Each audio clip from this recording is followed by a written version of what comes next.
Usted sabe lo que es pasarse décadas escuchando que el sudario de Turín era la impresión del momento en que Jesús el Cristo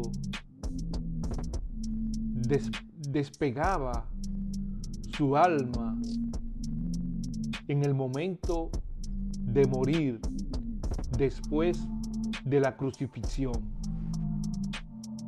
Y ahora, un manuscrito medieval revela una sorprendente afirmación de que el sudario de Turín fue una falsificación deliberada.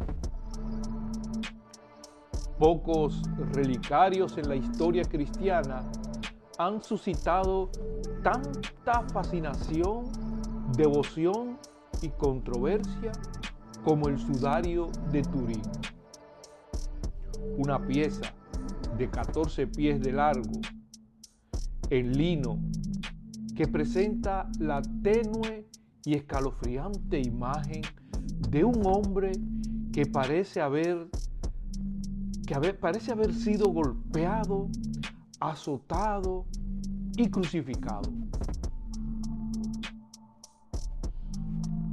Hoy te invito a que escuche esta indagatoria sobre el manto de Turín. Pero antes te invito a que te suscribas y active la campanita. Mira, durante siglos, millones de creyentes lo han considerado como el sudario de enterramiento de Jesús de Nazaret, el testigo silencioso de su crucifixión y resurrección. Y sin embargo, durante tanto tiempo, las dudas han seguido. ¿Realmente envolvió el cuerpo de Cristo hace 2000 años? ¿O es el producto del arte medieval, creando una inspiración asombrosa, quizás para atraer ofrenda de los fieles? Ahora, nuevas pruebas medievales han reavivado el debate.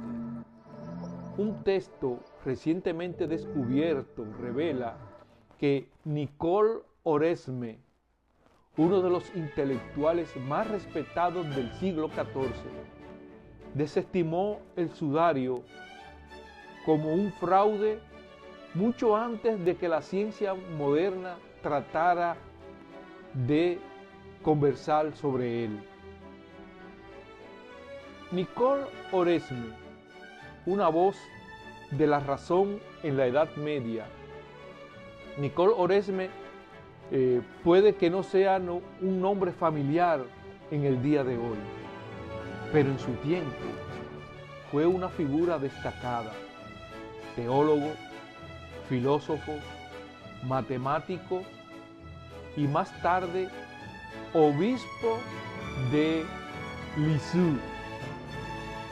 Oresme se destacó por su aguda mente y su disposición a buscar explicaciones racionales en una época en que los milagros eran aceptados a menudo sin cuestionamiento.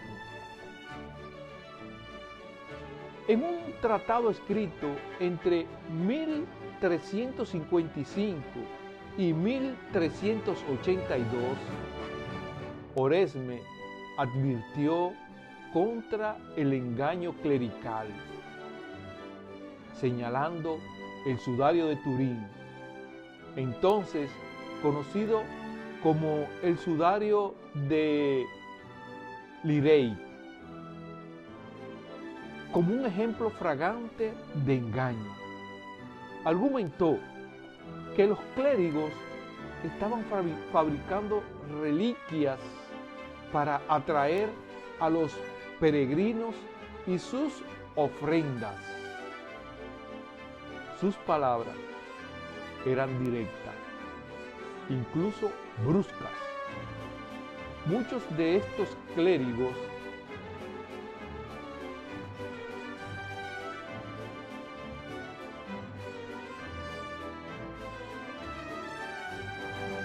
cortar.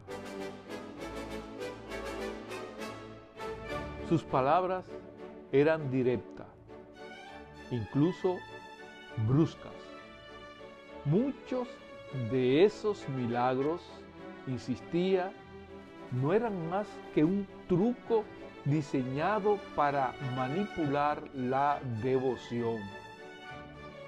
Este relato, analizado en un nuevo artículo del doctor Nicolás Sarcip de la Universidad Católica de Louvain y publicado en el Journal of Medieval History, ahora se presenta como el rechazo académico más antiguo conocido del sudario. El turbulento pasado medieval de la Sábana Santa, como también la conocemos, para comprender el peso de las palabras de Oresme, uno debe retroceder en la historia temprana de la Sábana Santa.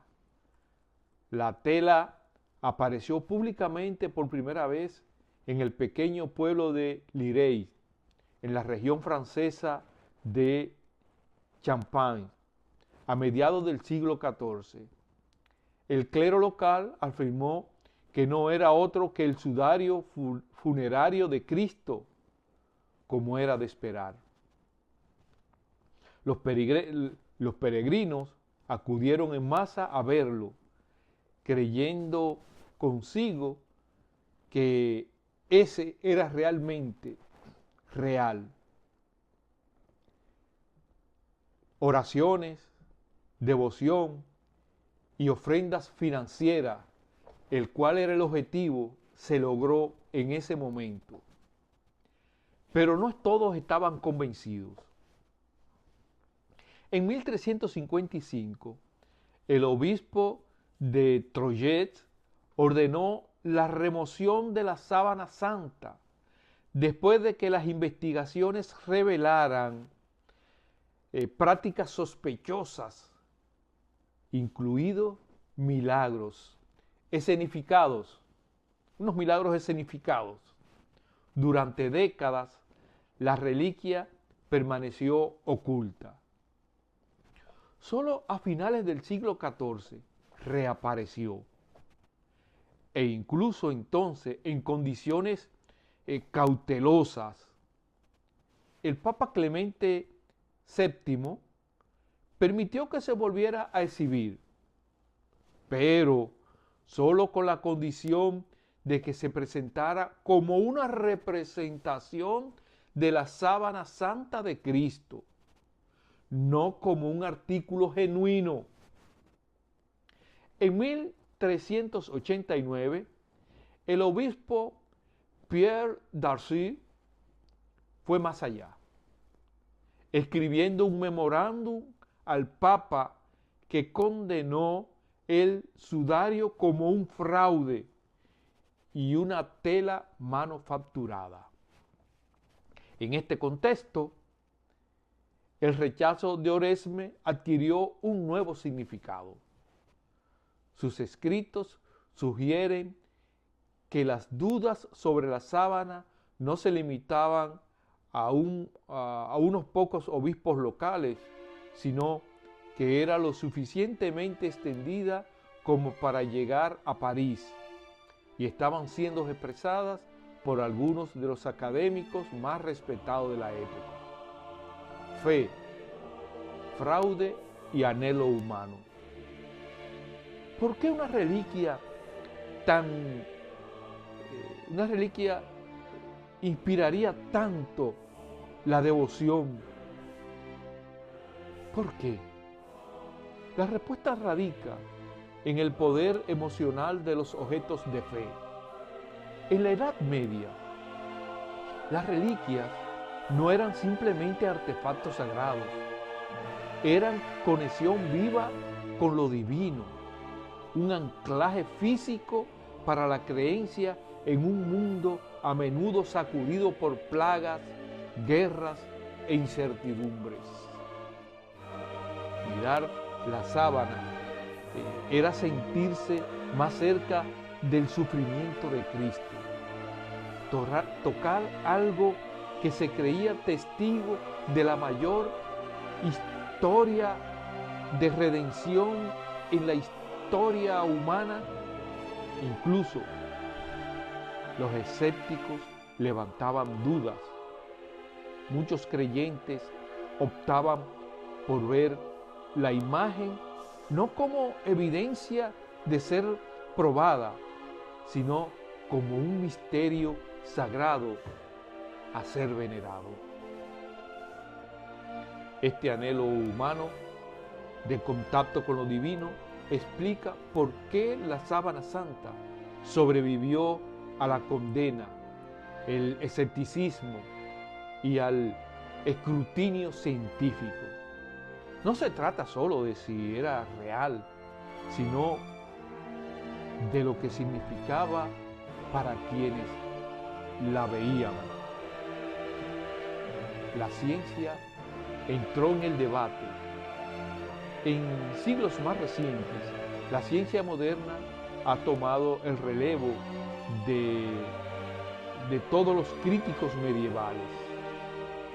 La datación por radiación de carbono 14, realizada en 1988, situó el origen de la tela entre 1260 y 1390.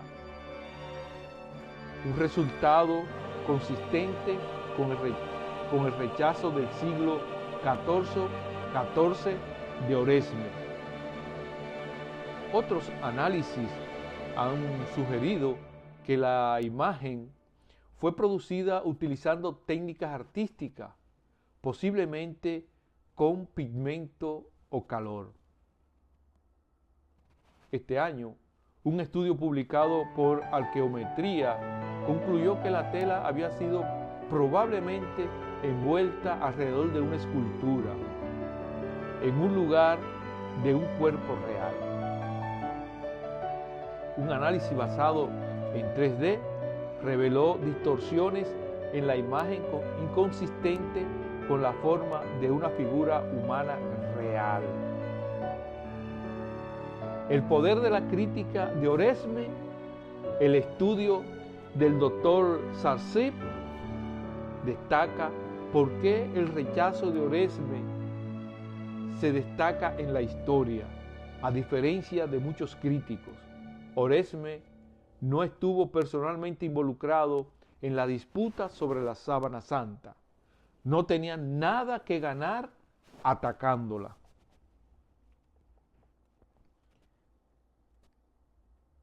Al final, podemos decir que la sábana santa sea una ingeniosa falsificación medieval o un artefacto misterioso aún por explicar, sigue siendo un espejo que refleja las complejidades de la fe y la razón. Y mientras la tenue imagen de esa figura crucificada persista en la tela, el mundo seguirá haciendo preguntas que hablan tanto de nosotros como de la tela misma.